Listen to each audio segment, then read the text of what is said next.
Patriarcas e Profetas, na linguagem de hoje, os escolhidos. Capítulo 10. Línguas confundidas. Para repovoar a terra que estava desolada, Deus preservou apenas uma família, a casa de Noé. Deus disse a ele: "Você é o único justo que encontrei nesta geração." Gênesis capítulo 7, versículo 1.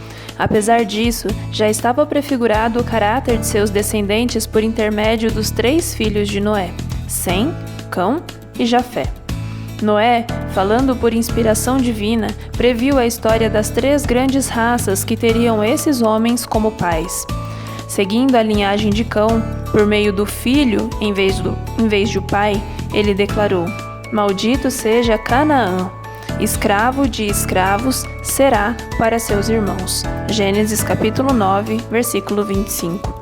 O ato antinatural de Cão revelou seu caráter corrupto, essas más características que perpetuaram em Canaã e seus descendentes. Por outro lado, a reverência demonstrada por Sem e Jafé para com as leis divinas trouxe a esperança de um futuro mais promissor aos seus descendentes. Com relação a esses filhos foi declarado: "Bendito seja o Senhor, o Deus de Sem, e seja Canaã seu escravo. Amplie Deus o território de Jafé, habite ele nas tendas de Sem, e seja Canaã seu escravo." Gênesis capítulo 9, versos 26 e 27. A linhagem de Sem deveria ser a do povo escolhido. Abraão e o seu povo, o de Israel, seriam descendentes dele, e por meio desse povo é que Cristo devia vir. "E habite ele, Jafé, nas tendas de Sem."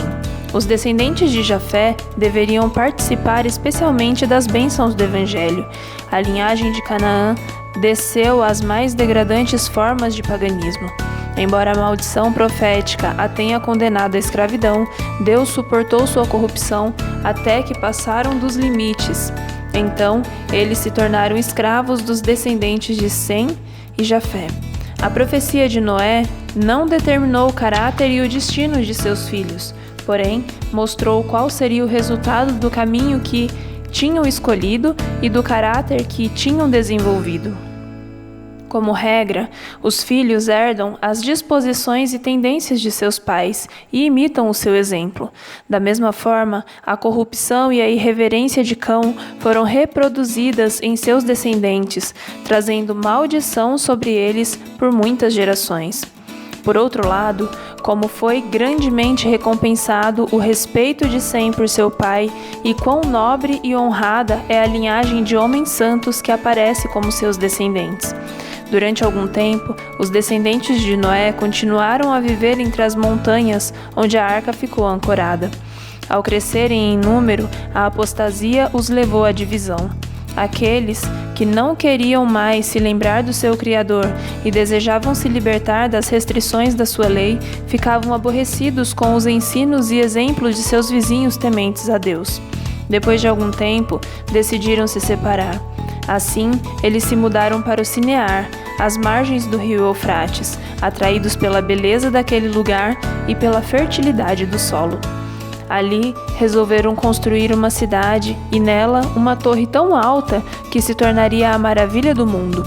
A ordem de Deus era que o povo se dispersasse, mas esses construtores de Babel decidiram manter sua comunidade unida e fundar um reino que finalmente abrangesse toda a terra. Então, a cidade se tornaria a capital de um império universal. Sua glória atrairia a admiração e os aplausos de todo o mundo. A majestosa torre, que alcançaria até o céu, tinha por objetivo permanecer como um monumento do poder e sabedoria dos seus construtores. Aqueles que foram habitar na planície de Sinear não acreditavam no pacto feito por Deus de que ele não traria um dilúvio sobre a terra. Novamente, um dos objetivos para construir a torre era garantir sua segurança em caso de outro dilúvio. Já que tinham conseguido subir à altura das nuvens, esperavam entender a causa do dilúvio. O objetivo principal do projeto era exaltar ainda mais aqueles que o haviam idealizado e desviar de Deus a mente das futuras gerações. Quando a torre estava parcialmente construída, de repente, o trabalho que estava avançando também foi interrompido. Anjos foram enviados para deter o projeto dos construtores. A torre havia alcançado uma grande altura e os trabalhadores que estavam em diferentes pontos recebiam e passavam para os outros os pedidos do material de que necessitavam. À medida que as mensagens eram passadas de um para outro, a língua foi confundida de tal maneira que as instruções transmitidas eram frequentemente o oposto daquelas que haviam sido dadas. Todo o trabalho foi interrompido. Os construtores não conseguiam explicar a razão dos estranhos mal-entendidos entre eles.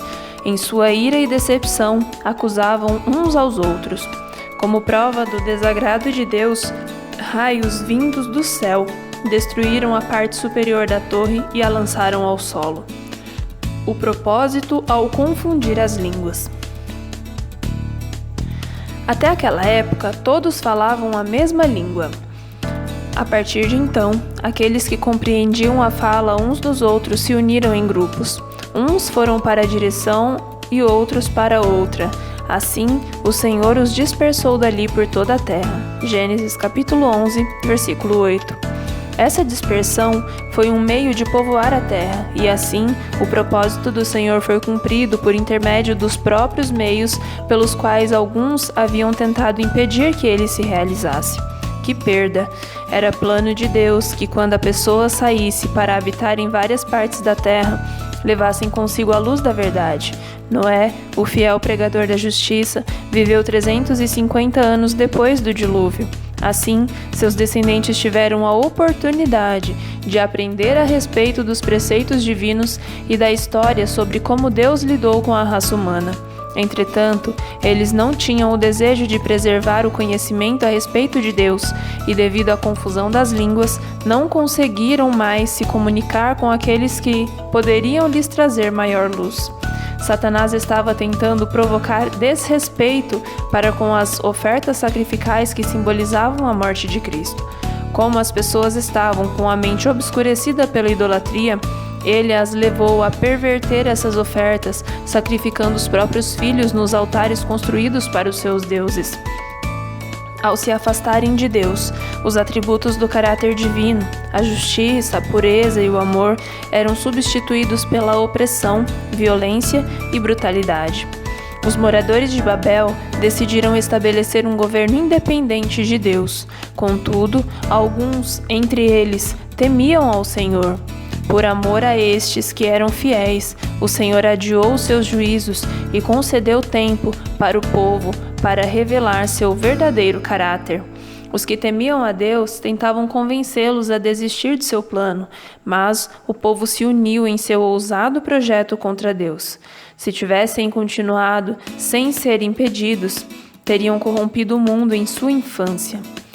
Se essa aliança entre eles tivesse sido permitida, uma grande potência teria surgido para banir a justiça da terra, e com ela a paz, a felicidade e a segurança.